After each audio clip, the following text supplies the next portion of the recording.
Et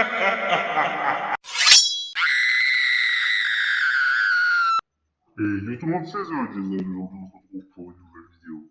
Bon voilà, une vidéo pour encore deux histoires d'horreur. La première parle tout simplement d'une personne qui se trouve avoir des insomnies. Vous est déjà arrivé d'avoir des insomnies, d'être parano au point de ne pas pouvoir dormir? Cet homme, oui. Donc, c'est un homme qui a fait un rêve la nuit dernière, on va dire. Le genre de rêve qui semble réel au point de vous hanter une fois réveillé. Certains détails du rêve étaient vraiment étranges, vraiment trop étranges. Ça lui semblait tellement vrai qu'il n'était même pas venu à l'esprit que cela pouvait être faux, que cela ne pouvait être que son délire. Il n'osait même pas dire en ce moment que ce n'est pas réellement. Il n'est pas quelqu'un de spirituel et il ne comprend pas vraiment toutes ces choses. Mais il sait que quelque chose s'est produit. Et il se sent comme si il revenait d'un endroit qu'il ne connaissait pas. Comme s'il avait vécu quelque chose, bien consciemment, alors qu'il dormait profondément. Trop profondément. Lorsqu'il s'est couché la nuit dernière, il a eu un pressentiment bizarre. Il se souvient bien de s'être senti surveillé alors qu'il tentait de s'endormir. Mais c'était beaucoup plus que ça. Il sentait que quelqu'un était avec lui, mais qu'il ne pouvait s'empêcher de s'endormir. Au début de ce rêve, il marchait sur une route, celle de sa maison. Mais toutes les maisons des voisins étaient disparues. Il ne restait qu'une longue route vide, sans personne autour, sauf lui. Il ne sait pas ce qu'il faisait avant, même d'où il venait, mais il avait une très forte envie de marcher. Il faisait froid, et tout était sombre. Mais il n'avait pas peur. Il était au contraire heureux de ne pas être dans sa chambre. Après un temps, la route a soudainement changé, et il s'est retrouvé devant une intersection. Soudainement, il n'était plus seul. Il y avait près de lui une silhouette, quelqu'un qui lui semblait familier. Je suis content de vous voir, mais c'est dommage de se rencontrer ici, dit soudain cet homme d'une voix familière. Il savait qui il était. C'était un de ses amis d'enfance, mais il avait beaucoup changé. Il paraissait un peu plus jeune que lui. Sa peau était très blanche et des cernes fort apparents sous les yeux. D'ailleurs, ses yeux étaient aussi bleus que ses lèvres, ce qui le laissait perplexe. Que fais-tu ici demanda-t-il. Je suis venu vous avertir, répondit-il. Naturellement, il était curieux de savoir ce que l'homme voulait dire par là. Il y a un homme en ce moment dans votre maison. Je ne crois pas, répondit-il. J'en reviens justement et il n'y avait personne. Du moins, je pense. Il réalisa soudainement qu'il n'avait aucune idée d'où il venait. Il ne savait pas non plus combien de temps il avait marché, ni même où il était à ce moment même. Vous ne comprenez pas, mon ami, reprit-il avec une urgence apparente. Il est vraiment dans votre chambre en ce moment. Il n'avait aucune idée de ce dont l'on parlait. Mais il avait piqué sa curiosité et commençait à le faire angoisser. Qui est-il demanda-t-il. C'est un démon, une bête glaciale venue tout droit des enfers. Il tourmente les gens la nuit, leur fait peur et les empêche de se reposer durant leur sommeil. Il les affaiblit avant de les dévorer sans aucune pitié. Un démon. Il ne s'était jamais intéressé à ce genre de choses. Il ne connaissait strictement rien. Mais il désirait en savoir plus. Alors il décida de poser quelques questions. Et qu'est-ce qu'il fait ce démon demanda-t-il incrédule. Il commence par se faire remarquer par sa prochaine victime lorsqu'il change d'un hôte à un autre. Lorsqu'il en a fini avec sa victime, il en repère une nouvelle. Vous connaissez cette étrange sensation, ce froid dans le dos et ces picotements dans la nuque, quand quelque chose vous fait vraiment peur? C'est lui. C'est lui qui se tient debout derrière vous, déclara-t-il tout en semblant de plus en plus préoccupé. Et vous, ressentez-vous cela? Je l'espère. Comment se fait-il remarquer? Et que fait-il une fois qu'il a été remarqué demanda-t-il sur un ton de plus en plus inquisiteur. Son ami dévia son regard et regarda le sol plus haut. Il ne voulait vraisemblablement pas répondre à cette question. Il suffit de ne pas le laisser entrer, l'avertit-il. Que veux-tu dire? Il sera là, maintenant et pour toujours. Il va marcher autour de ta maison la nuit, venir dans ta chambre et tenter de te déranger, comme il le fait maintenant. Tu es son hôte maintenant. Tu ne peux pas lui échapper. Il sait où tu es et il te suivra tout le temps, répliqua-t-il. Mais je ne comprends pas. Comment puis-je l'empêcher d'entrer? Son ami regarda soudainement des deux côtés de la route. Il semblait troublé, comme s'ils étaient observés, et qu'il craignait d'être entendu. Il se pencha vers lui et lui dit tout bas. Lorsque vous le verrez, que vous l'entendrez, ou que vous sentirez ce froid envahir votre corps, ne bougez pas, ne lui parlez pas. Ignorez-le autant que vous pouvez avant qu'il ne vous envahisse complètement. Mais je ne comprends rien à ton histoire. Comment puis-je me débarrasser de lui? Tu ne peux pas, répondit-il d'une petite voix. Écoute, mon temps est écoulé. Sur ces mots, il lui tourna le dos et partit sur la route en passant le pas. Ton temps est écoulé? Mais qu'est-ce qu'il voulait dire? Pourquoi ton temps est écoulé? Criait-il dans la nuit alors que son ami s'éloignait rapidement. Mon temps est écoulé, se répondit-il sans même se retourner. Ne le laissez pas entrer, ne lui répondez pas. Alors qu'il regardait cette vieille connaissance s'éloigner, une mystérieuse ombre semblait soudainement se détacher du paysage et commença à poursuivre son ami. Il tenta de lui crier, mais quelque chose lui empêchait de faire voir le moindre son. C'est alors que l'obscurité engloutit complètement la silhouette de cet homme. Il ne pouvait plus le voir. Alors qu'il voulait lui aussi marcher et le suivre, il fut soudainement réveillé par un grand bruit. Il était soudainement couché sur son lit, tout habillé et avec ses chaussures. Il se souvenait assez bien avoir pris un bain et s'être couché sans vêtements. Ses chaussures et le bas de son pantalon étaient pleins de terre. Ses pieds étaient endoloris et il pouvait entendre le bruit d'une sonnerie à côté de lui. C'était son téléphone. C'est lui qui l'avait réveillé. Dans la confusion de son réveil, il n'avait pas reconnu sa sonnerie. Et il faisait tellement froid dans cette chambre. Mais il ne répondit pas, se souvenant des paroles de son ami. Il attendit qu'il cesse de sonner. L'air ambiant était glacial, et le sentiment de se sentir observé était encore plus fort que lorsqu'il s'était endormi. Il pouvait entendre quelque chose bouger aux alentours de lui, dans sa chambre, mais il n'osait pas bouger. Il fermait les yeux et restait complètement immobile.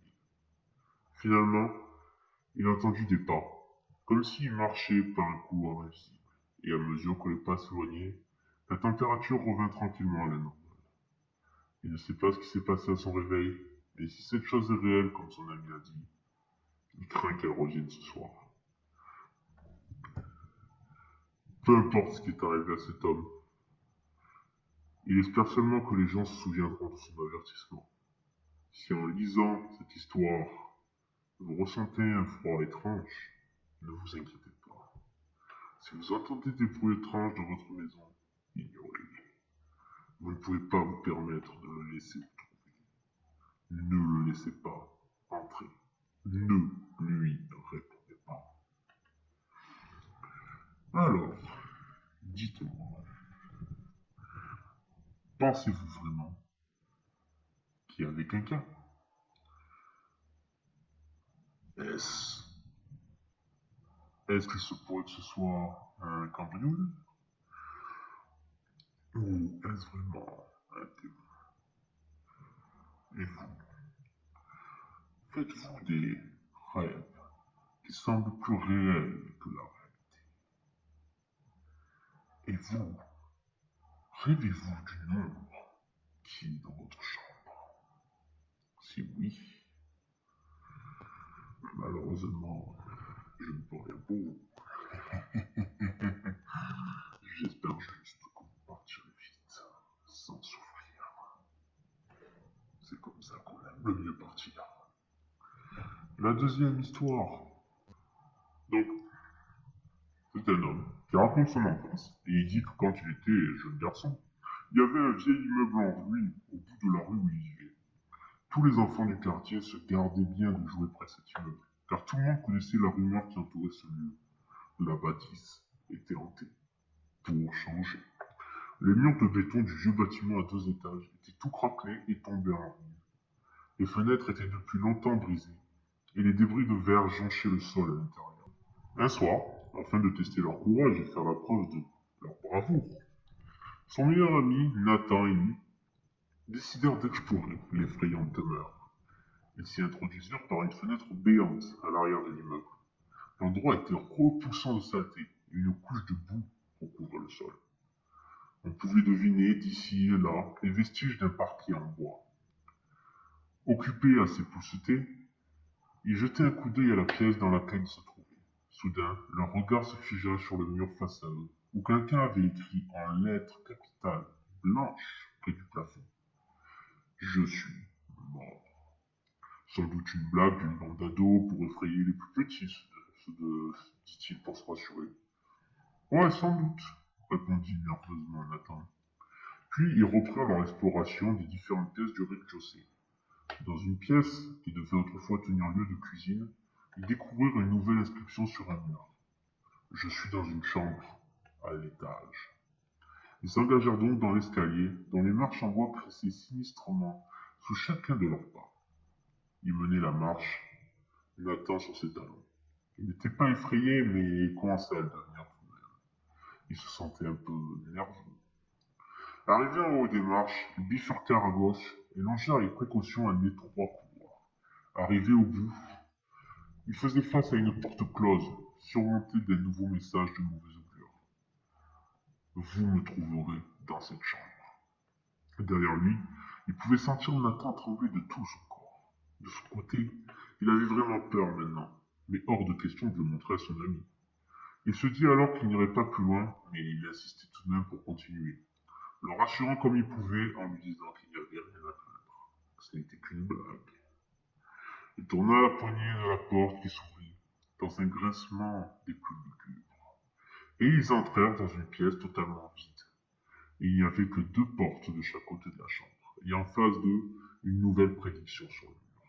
Ma tête est à gauche, mon corps est à droite. Cette fois, les nerfs de Nathan cédèrent. Il glapit tel un chien apeuré et se retourna pour prendre la fuite. Il essayait de le retenir par le bras, mais il se dégagea avec violence et disparut par la porte qu'il venait de franchir quelques instants plus tôt. Il n'entendit bientôt plus que le bruit de ses pas qui se perdaient dans le couloir. Plus déterminé que jamais à surmonter sa peur, il rassembla tout son courage, ouvrit la porte de droite et se glissa dans la nouvelle chambre. Il traversa la pièce dans toute sa longueur, puis, arrivé devant le mur du fond, il put lire l'inscription suivante, en toutes petites lettres cette fois-ci. Mon corps est en dessous. Il baissa son regard sur le sol pour y lire juste sous ses pieds. Ma tête arrive depuis l'autre chambre. Retourne-toi. Il entendit la porte opposée s'ouvrir brusquement, et y vit une ombre passer furtivement. Soudain, quelque chose roula jusque dans la pièce où il se trouvait et vint s'arrêter contre le mur. Il reconnut la tête tranchée nette de Nathan. Son regard vide semblait le contempler par-delà la mort. Dans un hurlement d'horreur, il se précipita vers la fenêtre de la chambre et sauta sans hésiter, faisant la chute dans le vide de 2 étages. Il retomba sur le côté, se fracturant le bras par la même occasion. Dans une douleur insoutenable, il courait péniblement en direction de chez lui, pleurant toutes les larmes de son corps et appelant ses parents tel un supplicié. La police fut appelée et les officiers fouillèrent les ruines de la vieille demeure. Dans un premier temps, ils ne trouvèrent rien, mais les messages sur les murs avaient disparu. Ils passèrent toute la bâtisse au peigne fin, du sol au plafond, mais ne trouvèrent aucune trace de Nathan. Grâce à la découverte d'un chef policier, ils arrachèrent le plancher. Le corps de son ami se trouvait là, en dessous. Sa tête ne fut jamais retrouvée. Alors, que s'est-il passé? Est-ce une hallucination? Est-ce qu'inconsciemment, il aurait créé Nathan et Nathan serait mort depuis plus longtemps?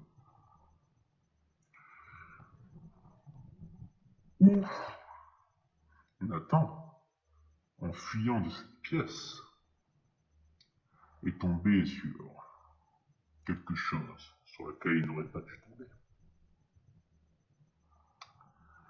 C'est, comment dire, qui dirait, les aléas de l'exploration urbaine. Et vous, avez-vous déjà fait des explorations urbaines? Avez-vous déjà suivi des indications? Si oui, veillez bien les uns sur les autres. Parce que ce que vous pouvez trouver au bout ne vous laissera pas indifférent. Sur ce, j'espère que ça vous aura plu malgré tout. Si c'est le cas, vous le savez. N'hésitez pas à laisser un like, un commentaire et à partager. Je vous dis à la prochaine pour une autre vidéo. Et n'oubliez pas, vous êtes les prochains.